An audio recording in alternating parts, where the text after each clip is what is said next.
দর্শক প্লিজ আপনারা দয়া করে বলছি এই ভিডিওটা পুরো দেখবেন, আর দেখে যদি আপনাদেরকে মনে হয় তাহলে ভিডিওটা অবশ্যই আপনার বন্ধুদেরকে শেয়ার করবেন প্লিজ।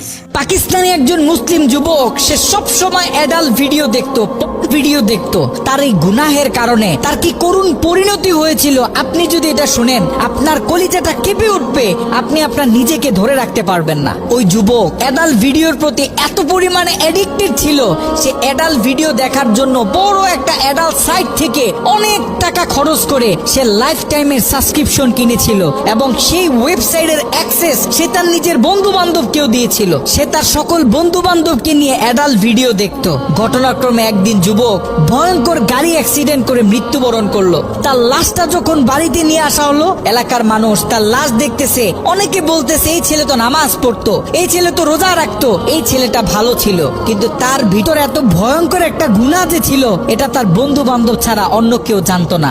সকলে মিলে তাকে দাফন করে যখন বাড়িতে চলে আসলো, ওই ছেলের মা গভীর রাত্রে মোনাজাতে আল্লাহর কাছে দোয়া করতেছিল, আল্লাহ আমার ছেলে যদি কোনো ভুল করে থাকে তুমি আমার ছেলেকে ক্ষমা করে দাও, আমার ছেলের কোনো গুনাহের কারণে তুমি তাকে জাহান্নামে দিও না, তার কবরটাকে জান্নাতের টুকরা বানায় দাও। দোয়া করতে করতে মা এক পর্যায়ে ঘুমিয়ে পড়লো। মা যখন ঘুমিয়ে পড়লো, তিনি স্বপ্নে ভয়ঙ্কর একটা দৃশ্য দেখলেন। তিনি দেখতেছে তার ছেলের কবরে আল্লাহ পাক জাহান্নাম থেকে কিছু ফেরেশতা নিযুক্ত করলেন এবং ওই ফেরেশতাদের হাতে বড় বড় কিছু কুড়াল, যে কুড়াল দিয়ে সকল ফেরেশতারা মিলে একসাথে তার ছেলের শরীরে আঘাত করতেছে। যদি তার ছেলের হাতে আঘাত করে তাহলে হাতটা কেটে দূরে গিয়ে পড়তেছে, যদি পায়ে আঘাত করে তাহলে পাটা কেটে দূরে গিয়ে পড়তেছে। তার ছেলে ভয়ঙ্কর ভাবে চিৎকার দিতেছে। ছেলের ভয়ঙ্কর চিৎকার শুনে মায়ের ঘুম ভেঙে গেল। মা উঠে আবার তাহাজ্জুদ নামাজের জন্য প্রস্তুতি নিলেন, আল্লাহ তাআলার কাছে দোয়া করতেছেন।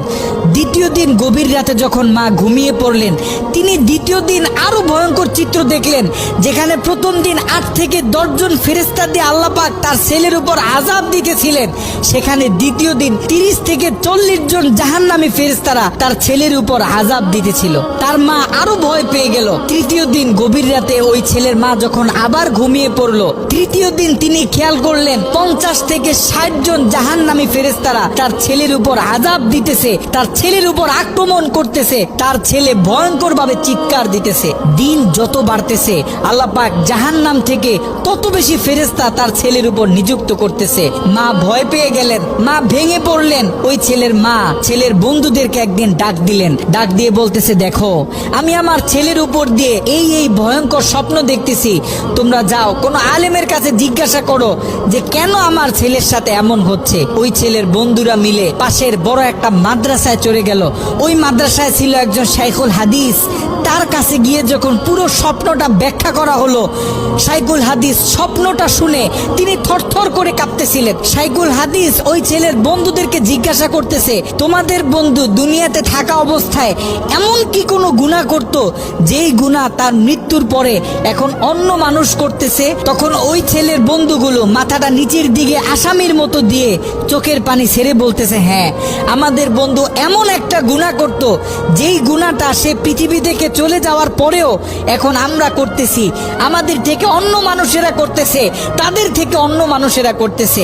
আমাদের বন্ধু অ্যাডাল্ট ভিডিও দেখতো, সে একটা সাইট থেকে সাবস্ক্রিপশন কিনেছিল, সেই মেইল পাসওয়ার্ড আমাদেরকে দিয়েছিল, আমরা আমাদের বন্ধুদেরকে দিয়েছি, তারা তাদের বন্ধুদেরকে দিয়েছে, এরকম করে এটা আস্তে আস্তে ছড়িয়ে পড়তেছে। ওই আলেম বলতেছে, শোনো তার এই গুনাহ পৃথিবীতে যত মানুষ করবে, দৈনিক যত মানুষ এই গুনাহের সাথে লিপ্ত হবে, আল্লাহ পাক জাহান্নামের তত বেশি ফেরেশতা তোমাদের বন্ধুর উপর আযাব দেওয়ার জন্য নিযুক্ত করে দিবেন। নাউজুবিল্লাহ। যত সম্ভব পারো তোমরা এই ওয়েবসাইটের অ্যাক্সেসটা বন্ধ করার চেষ্টা করো। ওই ছেলের বন্ধুরা অনেক কষ্ট করে সেই অ্যাডাল্ট সাইটের এডমিনদের সাথে যোগাযোগ করতে সক্ষম হয়। তারা সেই এডমিনদেরকে জানায় এই অ্যাকাউন্টের যে মালিক সে গত কয়েকদিন আগে মারা গেছে, আমরা চাই এই অ্যাকাউন্টটা চিরদিনের জন্য বন্ধ করে দেয়া হোক। কিন্তু সেই এডমিন প্যানেল থেকে সেই ছেলের বন্ধুদেরকে জানানো হলো যে এটা কোশ্চিন কালেও সম্ভব না, কারণ আমাদের থেকে যারা লাইফ টাইম সাবস্ক্রিপশন নেয় তারা হচ্ছে আমাদের প্রিমিয়াম কাস্টমার, আমরা তাদেরকে হাই হাই সিকিউরিটি দিয়ে থাকি। তারা যখন আমাদের থেকে কোনো প্যাকেজ নেয়, আমাদের থেকে কোনো অ্যাকাউন্ট নেয়, আমরা তখন তাদেরকে মেইল দিই, পাসওয়ার্ড দিই এবং আমরা তাদের হাতের ফিঙ্গার নিয়ে থাকি। আপনারা হয়তোবা তার অ্যাকাউন্টের মেইল পাসওয়ার্ড দিতে পারবেন, কিন্তু তার হাতের ফিঙ্গার তো আর আপনারা দিতে পারবেন না। তার হাতের ফিঙ্গার যদি ম্যাচ না করে তাহলে আমরা এই অ্যাকাউন্ট অফ করতে পারবো না। নাউজুবিল্লাহ। একটু চিন্তা করে দেখেন, ওই ছেলের রেখে যাওয়া অ্যাকাউন্ট থেকে যত মানুষ খারাপ কাজে লিপ্ত হবে, যত মানুষ পর্ন ভিডিও দেখবে, তত গুনাহ তার আমল নামায় যেতে থাকবে। একটু ঠান্ডা মাথায় চিন্তা করেন, আপনি আর আমি আমাদের সোশ্যাল মিডিয়া অ্যাকাউন্টগুলো কিভাবে ব্যবহার করতেছি। আমরা তো আমাদের ফেসবুকে কত ছবি শেয়ার করি, কত মুভি ক্লিপ শেয়ার করে থাকি, কত গান বাজনা শেয়ার করি। আপনার আমার মৃত্যুর পরে এগুলো তো আর কেউ কাটতে পারবে না। যত লক্ষ মানুষ আপনার আমার মৃত্যুর পরে ভিডিও দেখবে, আপনার আমার অ্যাকাউন্টে রেখে যাওয়া ভিডিও যত মানুষ দেখবে, আপনার আমার কবরে